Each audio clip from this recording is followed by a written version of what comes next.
Welcome to What's in the DVD Box podcast. The only podcast asking what is in fact in the DVD box. Introducing your hosts, Jonathan Lind and David Winkler. Now, welcome to the pod. Welcome back to What's in the DVD Box podcast. David, this week, what is in the DVD box? This week we have Rambo. Not Rambo First Blood, not anything like that. Rambo from 2008, which is a completely different vibe and one of the best movies of all time. Rambo 4? Rambo 4, technically. Now, canonically, do people call it Rambo 4 or do they just call it Rambo? I mean, I kind of call it Rambo 4 to kind of like when I'm describing it to people because it doesn't make sense. Just calling it Rambo? Just calling it Rambo. People will think, oh, that one from the 80s? No. This has an old man Stallone doing what he does best. So, right off the bat, we can tell that something's off about this movie. And we're getting the warning flags already. I don't know what you're talking about. Okay, but before we get to that, why was this in the box? I don't know if I saw a preview of it. I had some knowledge that this movie was going to be crazy, and so this was a must-have in a DVD box as soon as it came out. And boy, did it live up to expectations. I don't think I saw this in the theater. I wish I would have seen it in the theater. Would have been something. It would have been something. And man, it's one of those things where rarely in life do you get something and then it just exceeds expectations in such a way that you're screaming at your TV by the end of it. That's what happened here. This is. Let's see. I was almost 20 years old probably when I got this. Could not have been happier. I'm really happy for 18, 19-year-old Dave. Yeah. So the question of whether or not this would be in young Jonathan's DVD box at the time, you didn't cross paths with this movie until this week. What do you think at 18? So this movie came out when I was like a freshman in college. I don't remember that this movie came out. I don't remember hearing about it. Just not plugged into the cinema scene. Just wasn't involved, I guess, enough for such an art house movie. I doubt this would have made it into my DVD box. I just don't. Well, I'm glad young Dave can provide this experience for you. I know you're glad about that, but yeah, today still wouldn't make it into my DVD box because what in the world? I didn't like it. I thought, wow, it's pretty evident that Sylvester Stallone wrote this movie because of the lack of any dialogue. And then the main character, Sylvester, didn't write himself much dialogue either. He was like, let me just have some other people explain everything that's going on to each other. Does he even want to be in the movie? I'm not sure. The sound is off in the beginning. It just, whoever he got to capture sound, that was probably their first time. I'm sure they're better now, but I do have a funny anecdote about what happened when I first started watching this last night. My brother called right when I started this movie, and so I muted it, and so I was watching the little like explainer in the beginning. They're showing clips or whatever. Yep. I was watching that on mute, and my TV had been on mute. I was watching it on my Xbox. I go to turn it on right at the beginning scene when they're like throwing the mines in and letting the people like run across. And for whatever reason, there was some background Brazilian funk music that my son was listening to while he was playing games during it. And so during that whole scene, when people are running across a field getting blown up by mines, I have this like Brazilian techno playing over it. And I was like, I don't remember. This is a weird choice in music for this scene right now. And I realized what was happening, and then it was fine. So I don't even know if I could talk about the sound, considering I was listening to techno while people were getting gunned down in a rice paddy. I think it was some of the first dialogue between Rambo and like the missionaries when they're talking. The sound sounds like it's not desynchronized, but it's like he's talking, but he's like 3 rooms over. Just the equalization, the levels of it is just like it's just weird. What a weird thing to focus in on during that scene, because I mean, it's just you're in the completely wrong spot about what's happening, especially when he's talking to the missionaries. What you're supposed to, I'm explaining to you what's supposed to be happening. Okay, tell me how I'm wrong as the audience. Go on. Yeah, exactly. Yeah, you were shooting high-minded right off the beginning. All you need to know is that there's missionaries that need to go into a place, and there's only one man that can do it, and that's John Rambo. And you need to know that one of the missionaries is really sanctimonious and just kind of annoying. You're just supposed to like dislike this person from the onset, which mission accomplished because that guy kind of sucked from kind of the whole movie. And then you need to know that there's another lady there who's gonna provide the motivation because she's a pretty blonde lady, and that's all. That's all you need to know. It doesn't matter what there's some good one-liners in there that they capture. You're not bringing guns. You won't change anything. That's great. That's great. And we just talked about last week about how you don't need a lot of dialogue. You can just show and not tell. There's a lot of showing that's happening. Well, they showed and they told. They did both. In case you missed it, the scene prior, they explained why the bad guys are bad guys. You didn't need to know motivation. I knew you were going to come and start picking on the bad guys' motivation in this. You don't need to know that. They're from Lower Asia. I don't even know Myanmar, Burma, and they have military uniforms. Mm-hmm. And we know from the beginning that they're the type of people who throw mines and rice paddies and make people run across. We already know that's what we're dealing with. The motivation is it's a genocide. So let's not think too hard about that. And you're not changing anything without guns. So Stallone says that and then brings a bow and arrow immediately because he's going to switch it up. What if they would have said, no, but I did bring a bow and arrow, a compound bow to hunt, wild boar.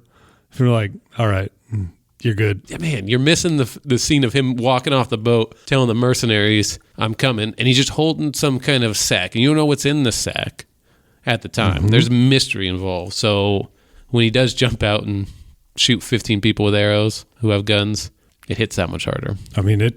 Those arrows did hit pretty hard. They did it. All right. I will say he's a crack shot for having never been on screen with a bow and arrow in the movie. Actually, he could take literally whatever weapon, and he does, and be great at it. You already know. He is a weapon savant. Rambo tells you that he's going to be able to do that. I know. I don't have any problems with that. I have more problems with all right, he's a blacksmith. What is he forging? Okay. A prop propeller blade and shaft? Cool. You were just out on the water and it seemed like your boat was fine. Need a new one to go all the way upriver? Okay, cool. Next forging scene. I guess we're going upriver, so we need another prop. Oh, no, he's forging a blade. Why? First of all, if he legitimately is forging a prop shaft and prop blade out of a piece of rebar, the guy's legit. He doesn't need to be here. He can go into personal manufacturing wherever he wants, sell some stuff on Etsy, locally, sourced prop blades. But he's out there. He just forges whatever. I assume he forged his compound bow and all of his arrows just because of how ridiculous the two things that he forged already were together. I laughed out loud when it was one scene he's just hitting a piece of hot rebar and the next is just a propeller. I laughed out loud okay, having seen someone forge a blade before, obviously more modern, I didn't buy that his heart was not in it. But you know what? He's so 3D chess on this that he knows most people haven't seen that. So they know hit yellow or red piece of metal piece comes out the other side. He's doing too much thinking in between hitting. That's what you need to know. He's obviously that's a PTSD. Yeah. So have a little bit of that's a superpower.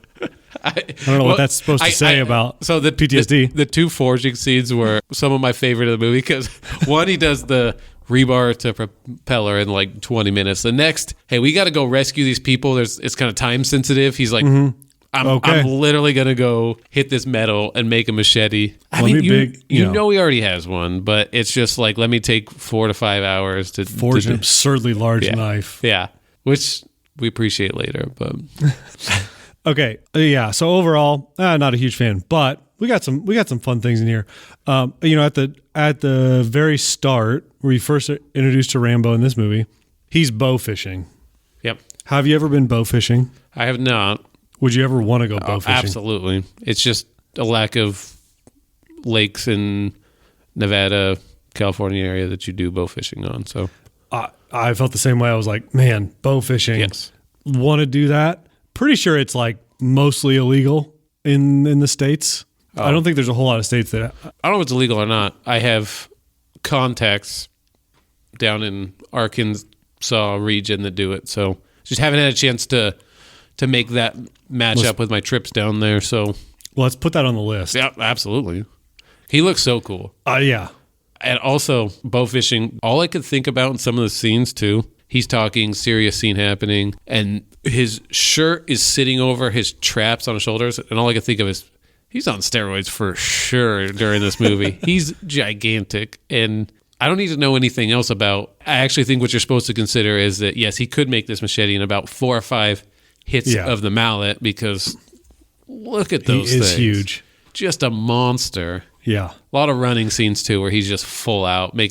Tom Cruise would be like a little kid running, and he'd just be like, running fast. You know, that is a missed opportunity to have those two sprinting side by side in a film. But I'll bet Tom Cruise would have never allowed it because it would have made him look short. Yeah. And a tiny man. Well, actually, on that note, that's how I know that Tom Cruise is like one of the best actors. Okay. Because he plays Jack Reacher, and he is believable. And then you remember this dude is like, what, 5'6" and tiny? If that. If that. And you think, wow, how did they do it? And the Reacher series on Amazon Prime with Alan Richter, he's jacked. And like he gets jacked for that movie. And he's also huge. Like he's like 6'2", 6'3". Also clearly on steroids. Could be. Not as much as Sylvester Stallone in this movie. Probably not. I bet probably 2 or 3 times. I bet he's bigger. Stallone just is. He's old, so he has to get more. But good Lord, is he giant in Reacher? But in that movie, it's like, oh, this is probably what they had in mind when the author created the character Reacher. Just a huge dude. And then you go back and watch one of the Tom Cruise movies, and it's like, this makes no sense. And he still pulls it off. Oh, he does pull it off. It's crazy. Movie magic. So I'm curious. Something that this movie doesn't have. Okay, so that's exactly what I would talk about. Disagree. From the onset, you're seeing a scene where military people throwing mines. I mean, just from the onset, the amount of blood and like, I'd call it uber violence because they just... Gore? Yeah, probably gore. Just from the onset. And it just keeps picking up. And it's a hallmark of this movie. So I'm wondering how you handled that throughout the course of the movie.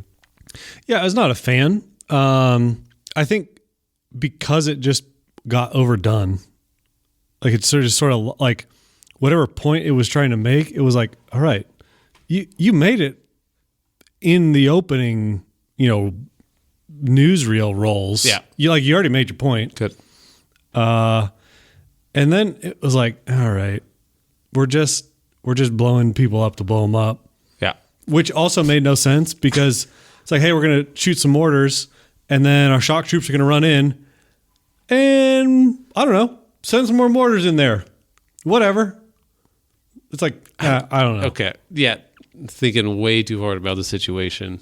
I think we'll get to that scene, but just like from the onset of like, they run across the pirate boat in there, and then he takes a handgun and it literally explodes the guy's head like it got shot with a 50 cal.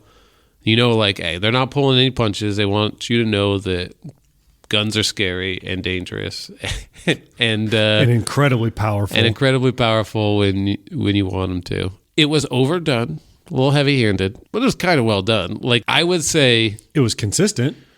This is what I'll say, and this is kind of a bad thing, but because Twitter is such a cesspool and you can't go on there and not see like people legitimately shot all the time, 18-year-old Dave was like, yeah, maybe this is how war kind of is. I don't know what war's like. Maybe it's just this. And now it's like, well, I've seen people get shot and blown up and it doesn't look like that completely. But the actual scenes themselves seemingly depict real things that could happen.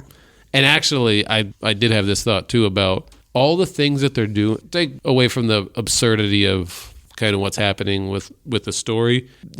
People coming in and burning down villages and throwing mines and rice paddies. Kind of believable based on other stories I've heard about kind of the cruelty that's happened in those regions of the world. So it was like oddly believable. And then they just were like, let's turn the violence up to 17 and blow people up. So it was a creative direction. Well, I agree with you on that because there was an interview Sylvester Stallone did with the Daily Mail, and he said they actually filmed a lot of the movie near Myanmar, and like this was a legitimate conflict that was going on, where you had whatever these nationalist forces were versus some freedom fighters, and according to that article, they said they actually had like gunfire during production, like nearby, which is crazy. Yeah. He said that was harrowing. The other interesting thing was that army obviously banned this movie from getting in, but bootleg copies of the DVD did make it in. And your point earlier about the quotable, allegedly they did quote this movie. Some of the freedom fighters, live for nothing or die for something was one of the things they kind of latched on to. So that was something, Sylvester said he was really proud of with the movie. So obviously this was not just hey, we're just doing something random for the sake of something random. It wasn't quite B-roll. Right. Even though there were campy elements to it. Yeah. It was picking a side of that conflict. Yeah, that's true. For sure. Which, in some areas, like he got criticized for, the movie got criticized for, which, okay, I hate criticizing someone for like actually having an opinion and taking a stand for something that they don't agree with. I could say you could disagree with it, but like I wouldn't ever take points away from this movie or any other movie to say like, oh, he shouldn't have made political commentary because like political commentary is a interesting way of putting it. It was like, hey, these guys are bad. We're just going to make them evil from the beginning and kill them all. That's some political commentary. Because I guess I don't personally know what both sides were doing and not doing. Obviously there's some of that as the fog of war, but obviously I'm not well read on, Burmese conflicts. Yeah. But it's, it's pretty interesting because there's definitely an element of kind of rawness to the movie that they kind of capture. The sheer absurdness of it and I was trying to think about today, right? Like, a type of movie like this, I don't know that it really gets made in the same way with the campiness and everything. Like it's still at the time felt like you were still able to pull off of like 80s nostalgia of what, Rambo kind of was.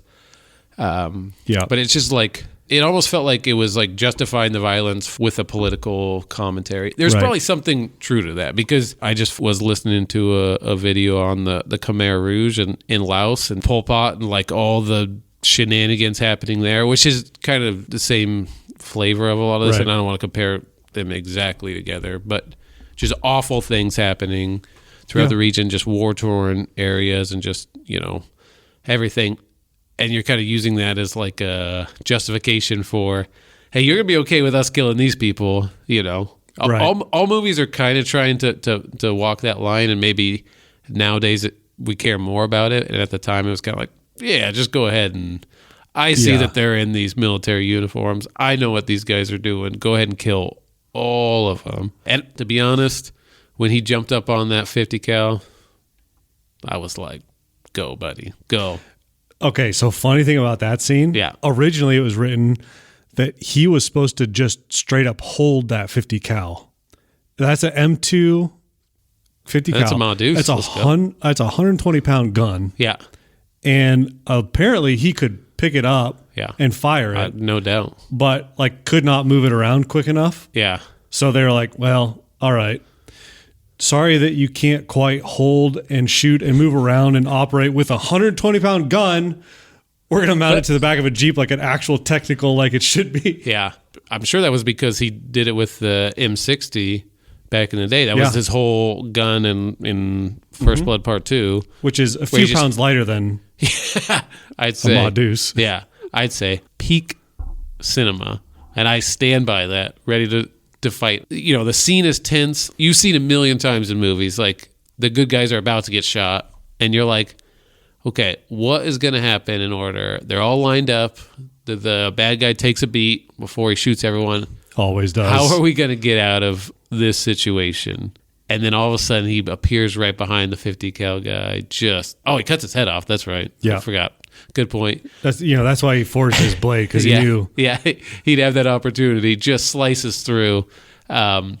He probably would have won an episode of Forged with that blade. I was thinking, I forgot the name of that. I'm glad that you had that on the top of your head. It's like forge a blade out of random material. And they always test it. Yeah. Like pig or whatever. Yeah. Like he just beheads a guy. He would have won. And this is not surprising.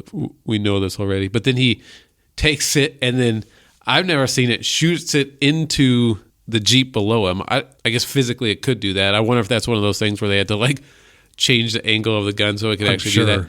And then it just proceeds to blow chunks of blood on the front of it. So the entire time he's shooting it now, it's just covered in clearly cornstarch and I don't know, maybe some animal intestines, maybe something else. I don't know. But he's just sitting there handling this thing. Just tat, tat, tat, tat. And then you have the chef's kiss, perfect choice to have the sniper carrying a 50 cal around in the jungle. And he changed out his suppressor on that for the muzzle brake that also would have been wrecking the girl who was sitting next to her, but that doesn't matter. But just a great artistic choice that he's just launching people with that thing. We're gonna just breeze right by that. Did I miss a scene where he's actually changed the suppressor off? Because I'm pretty sure that muzzle brake is an integrated muzzle brake. No, it wasn't. The original one? On that Beretta? Yeah, on the original 50 cal? one. I don't think that gun gets suppressed. You can put a suppressor on anything. What happened to me is okay, he's sniping at night. He's suppressed. Great. Good move. Crazy probably quiet. He's probably got just some kind of normal AR with a suppressor on it. Because at that range, that's pretty much all you need. And then it's morning and he's got a 50 cal. And I'm like, wait a second. He was carrying two guns? And then he looks down the scope, the same scope. And I'm like, what are we doing here? Yeah. Well, that's not the gun you used last night. I don't know why he would take off the suppressor. There is no way. But if you're asking when did he do that, clearly it was nighttime and then it went to daytime. I mean, we're following all the things that were happening. Daytime there. protocol. We just need to send it, so we're putting that brake on there. I mean, we do need to send it, and he did send it, and that's all you need to know. But all I can think of is she's cowering right next to him as he's just oh yeah, her eardrums thing. are gone. I mean, the blowback on that thing would just be wrecking her. Not so much with the suppressor, but why take it off? But all you need to know, and especially he wasn't using an AR the night before because every person he shot was that's true, flying backwards. Rigged up with the actual slingshot and ripped 60 feet back. Which some of the I did kind of laugh at those. Those were pretty comical. Yeah, Rambo dive in slow-mo. I can't say on Twitter. I've never seen someone get shot. The magic, I guess, is still alive for what's going to happen if someone's shooting a 50 cal at people from that distance. Well, okay, so, and when he's got the M2 at the end, that thing it seemed ridiculous because it was just blowing chunks through people, and it rips at least a 6-inch hole, multiple holes in the steel boat that comes up.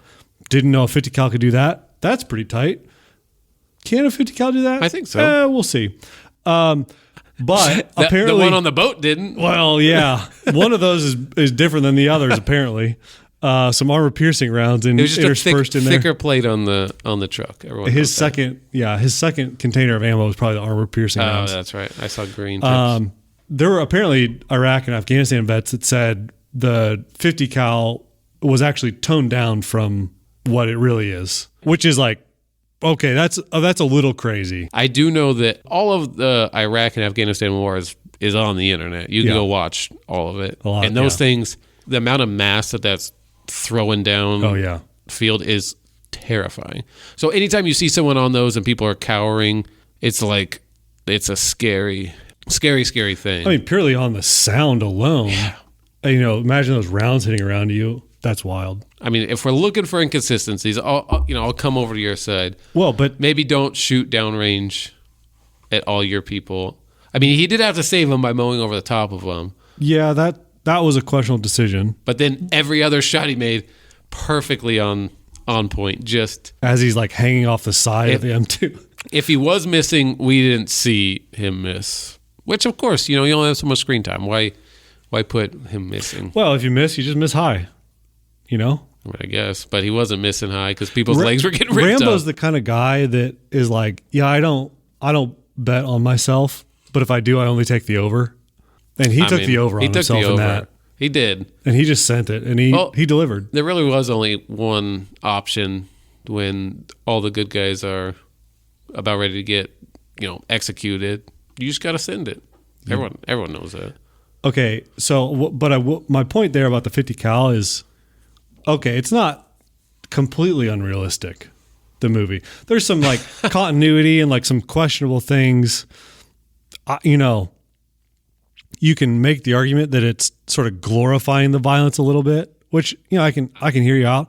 But in some camps, it's like, well, they're showing you like what this is actually like, and from that perspective, like, want nothing to do with that. Yeah. That's horrifying. That is a good point. That they are thinking they're showing you the horrors of war, which, okay, you look at something like Saving Private Ryan. Yep.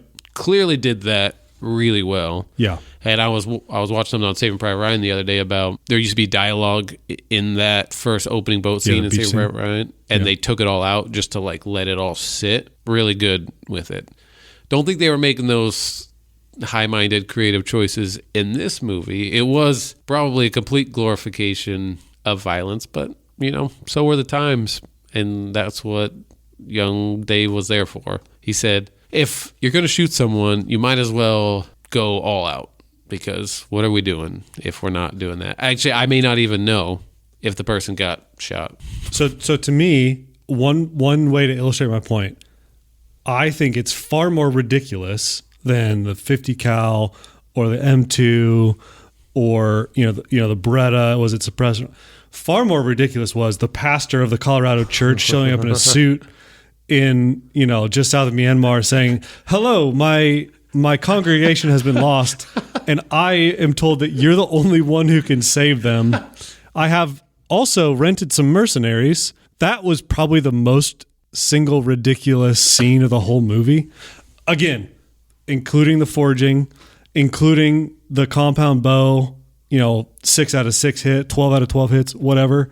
I can buy it. 50 cal, we can buy it. But the pastor just like, "Hello, sir. I'm here from Colorado. It's been 10 days." Like, what? Did he say how many days it was? Yeah, he said they're supposed to have been home 10 days ago, and so we have to go get them. I just hired mercenary. Like, this church has some real questionable theology. Yeah. Very questionable. And theology and just like logic. And income.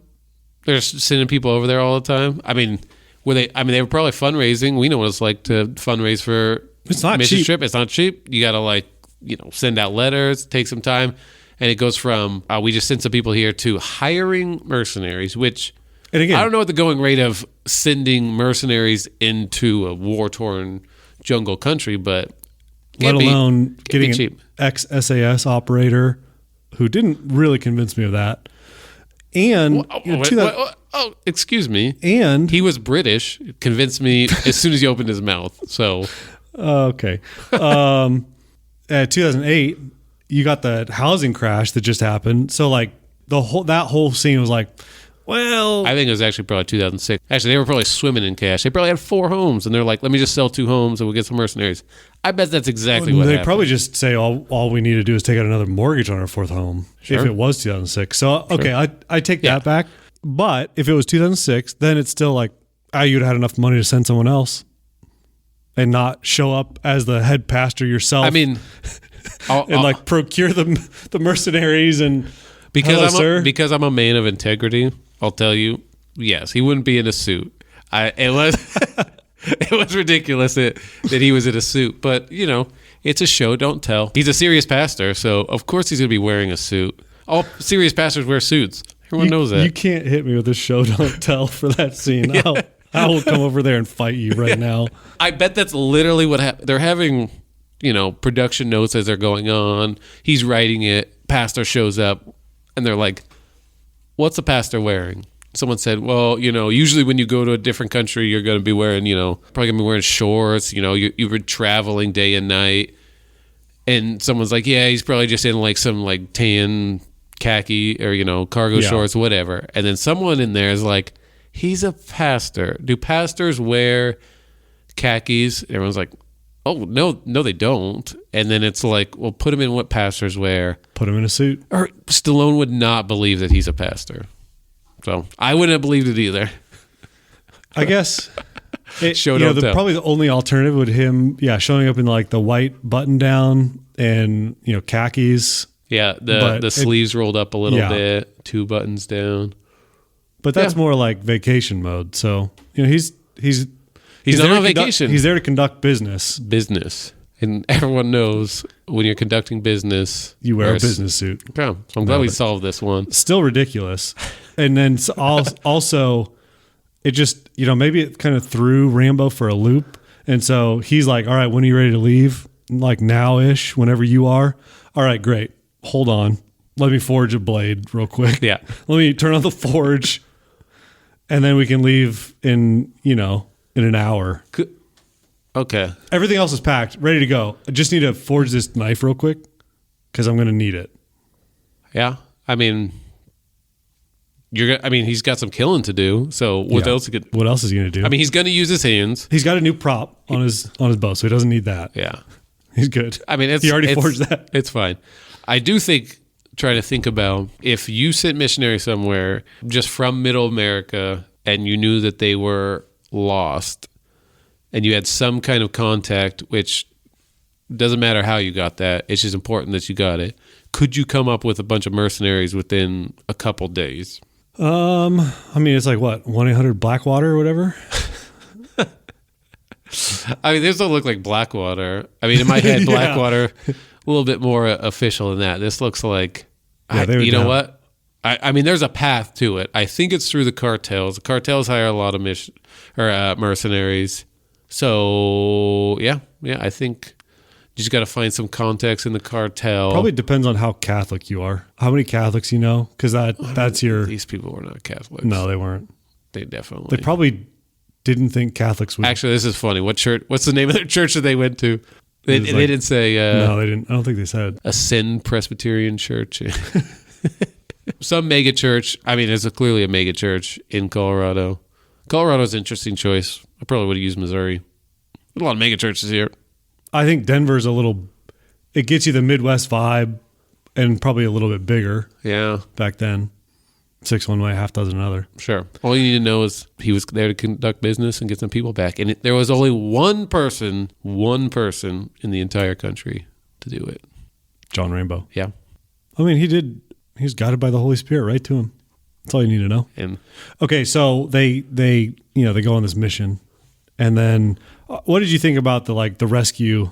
They were at night. Well, like that whole scene to me was like, wow, we're still here. Wow, we're still running around in the dark. Wow, it's still happening. Yeah. It was like 25 minutes. It felt like 25 minutes. It felt like I got pretty bored. What? I mean, it was a lot of like quick cuts of someone crouching and running in the dark, kind of waddling around. But stuff was happening. It was building a scene of like, clearly they're all occupied with whatever's happening there. Drugged out, yeah. I will say maybe they got a little bit lucky that everyone was kind of preoccupied and everything. But, I mean, it hit exactly what you needed from that scene. They were walking around trying to find the people. You start seeing shenanigans happening all over the place. You know, you set up how bad the bad guy is because he can't just be a regular bad guy. He's got to be a pedophile bad guy. It's making sure that you have no reservations about the carnage that's about to come. Because I think that was probably written first, and the rest of it is like, I'd like to take this 50 cal and shoot it into a truck, so much so that those people blow up onto the front of the 50 cal. That's your starting point for the movie, and then you fill in the gaps. And it's like, are they bad enough that we can do this to them? I said, not bad enough. All right, you got to put in some pedophilia and assaults and everything happening, and that's just what that whole scene is. And in between that, you're not just going to show sexual assault for 25 minutes. In between that, you just need some commandos running around moving the story along. I feel like your explanation is correct. However, the story just stopped there.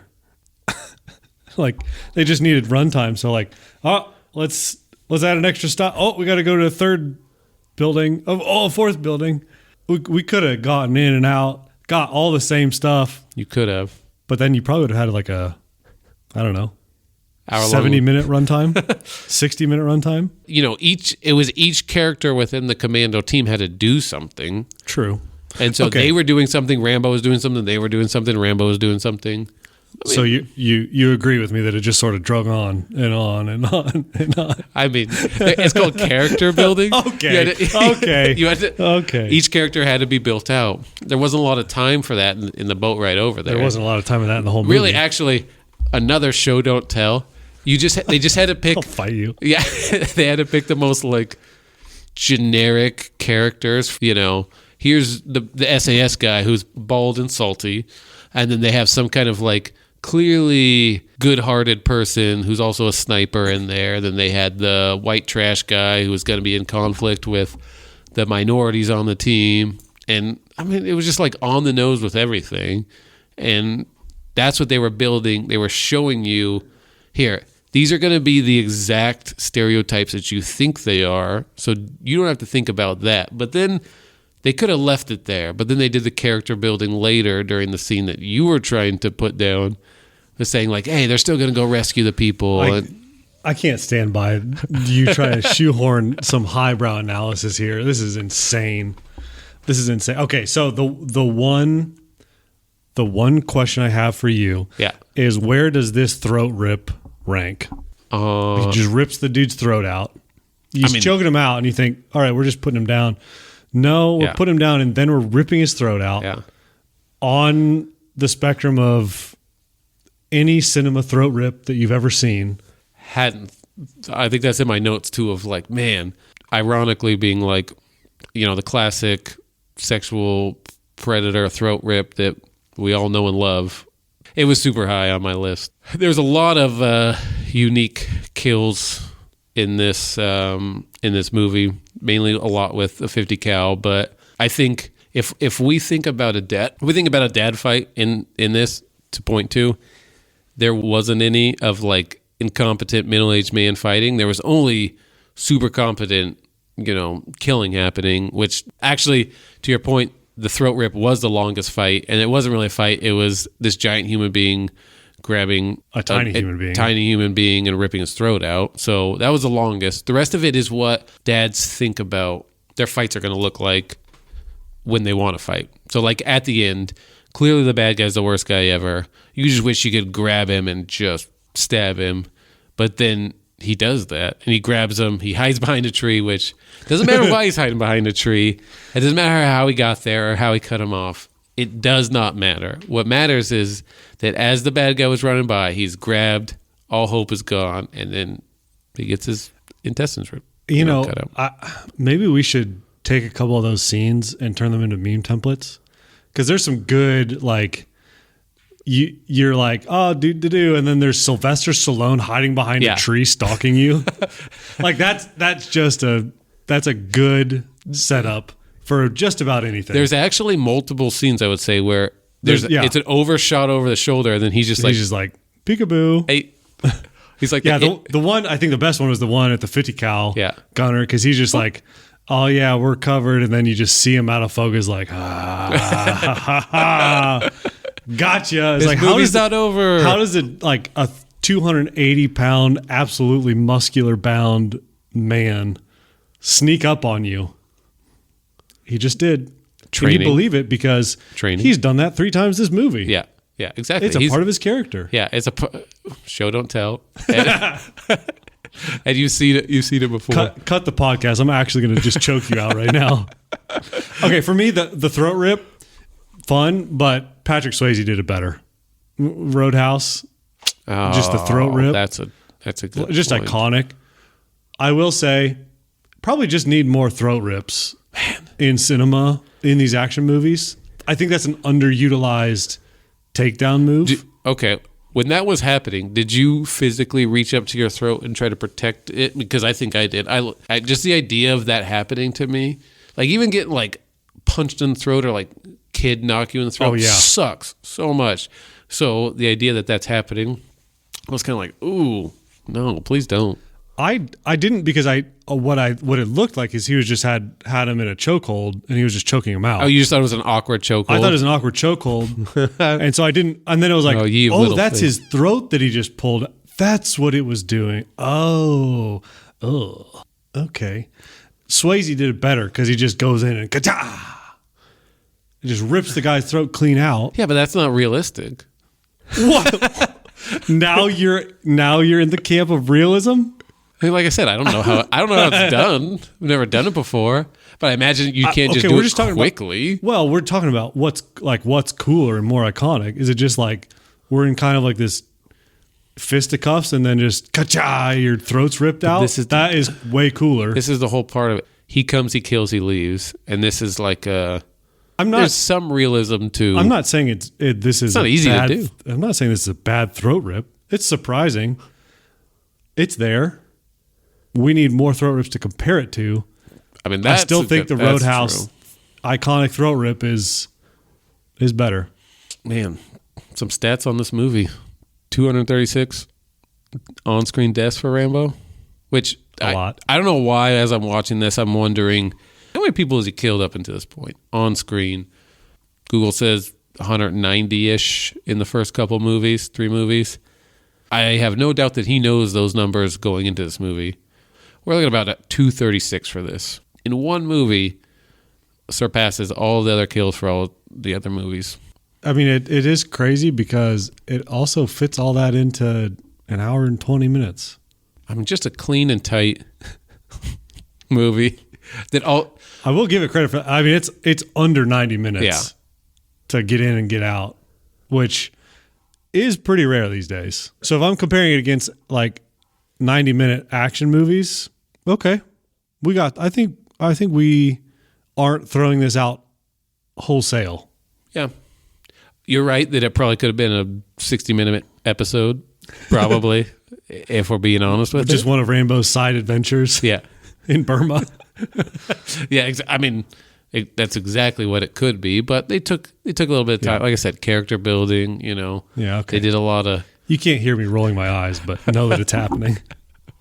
There, and to be clear, there is no high-minded ideal to this movie. It's funny that you can even find Stallone talking about that he was aware of a conflict in Burma. I don't buy that for a second.